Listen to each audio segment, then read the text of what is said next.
Part two of the Libra Zodiac cell salts talk. We're going to talk a little bit about a few things I didn't mention in part one, which is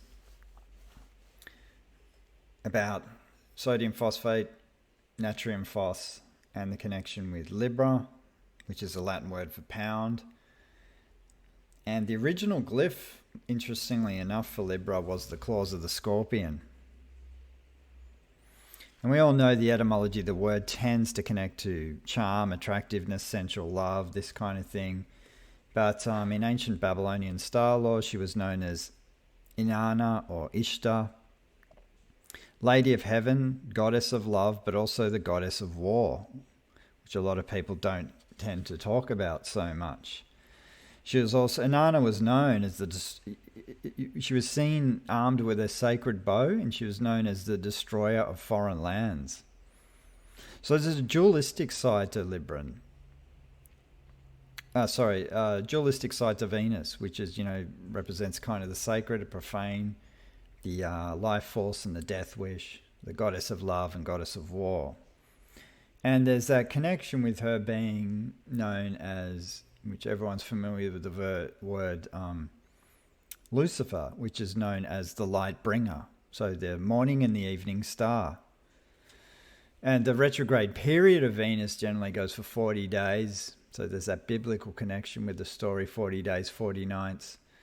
But then there's a longer retrograde period, which I think goes for about 8 years from memory, where Libra stations at 5 points. And the 5 points over this 8-year period makes a perfect pentagram. This is why the symbol of Venus is the pentagram. And we see the pentagram in a lot of things. But I think that's when we just got to look and think that there's some kind of Venus connection there from the symbolic, from the symbol. So, and generally Libra, so with the body, generally Libra rules the middle part or around where the kidneys are. If you've seen diagrams of the astrological glyphs on the body when it comes to medical astrology, it's around that midpoint there of the back where the kidneys are. And so there is this connection actually with the testes in an infant and the glands tend to be around the scrotum. So they don't descend into the kidneys they're in alignment with the kidneys, but they descend into the scrotum later on. And it's interesting, there is a connection, particularly in Chinese medicine, with this kidneys and fertility.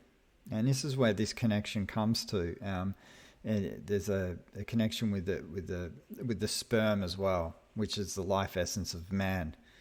Now, because I think I said in the other talk, there's a lot of indication for this salt for spermatorrhea, which means the sperm's leaking out of the penis. There's not an ability to astringe it and hold it in, which can be a common problem for men, typically over the age of 40, when the kidney essence declines. So the kidneys naturally decline, particularly the yin and yang counterparts of this, over the age of 40 can quite rapidly if you don't understand how to cultivate that energy, because this energy actually harnesses and rules the life force within our bodies. But steering away from kind of the Chinese med side of things, the interesting thing about this salt generally is it when there's an imbalance, there's this incredible acidic deficiency we have. And this affinity arises from the inability for the stomach to digest. And so sometimes we can get, painful conditions like rheumatism and things like this, because the acid can, connect to the joints. But there can also be a sour odor and irritations of the skin. We can get things like the pimples and the acne, but we can also get stomach ulcers and the bladder ulcerates as well. We can get these vision changes, which kind of fluctuate day to day. Sometimes they can be cloudy, sometimes they can be clearer. But then also these visions, I've noticed, particularly in connection with Nat Phos, there's a strong affinity with floaters as well. So the floaters are the spots we see on the eyes. So basically, people with this affinity to for the acid to generate and form can also give rise to the grinding of the teeth during sleep, which can arise from intestinal parasites form in the accumulation of the ferment in the digestive tract, so to speak. In extreme cases, it can cause convulsions in adults and children. It can give rise to nausea in the morning. This is one of why this salt is very indicated for morning sickness. And it can also, we can get a yellow coating on the back of the tongue, which indicates a form of heat. We can kind of get itchy and irritated pimples. They kind of look a little bit like flea bites or bites of some kinds, like stings, which are usually generally all directed to efficiency of this salt. Now,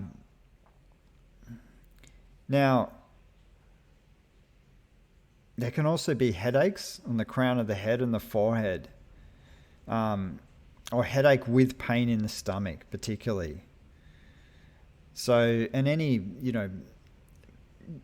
yellowy discharges in terms of the leukorrhea as well, this salt is indicated for. The creamy type yellowy discharges. So, there can be the face can be red and blotched in parts.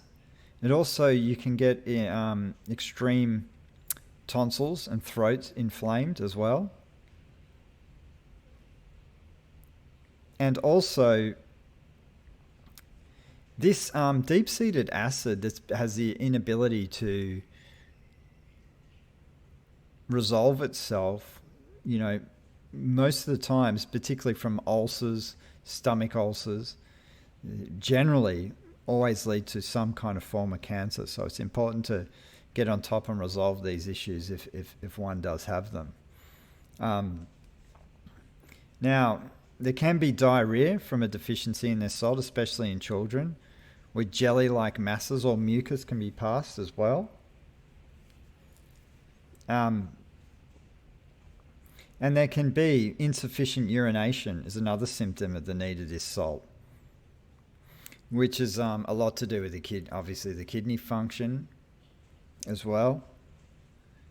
But also, like I said before, the seminal weakness, the seminal emissions. And sometimes there can also be palpitations. This is an important one, actually, because a lot of people come clinically and ask me about some heart palpitations can be a number of things. But particularly in indication for this salt, it's more palpitations after eating from the inability from an imperfect digestive system, especially after eating. So rosacea, or the rose rash on the face, is very critical for this salt as well. Joints that fire off and crack and creak is another really important one for this. So there's a number of things I could talk about this more on this salt, but I think it's important to just realize for any kind of acidic, and to keep the balance of the mind, the balance of the body, this salt's really important. And next time we'll talk a little bit about, we're going to move on to, what are we moving on to next? It will be, I think, the sign of Scorpio. The old scorpion. That will be another good one too. So I have still got a number of these to go through. So people who've been listening, yes, if you want to come to the Chinese medicine, sorry, not Chinese medicine, been talking Chinese medicine, not Chinese medicine. We're going to be Chinese astrology course, sorry. Free seminar. So please come if you're interested. It is, I think I'll have the link below on this one as well. So thanks for listening.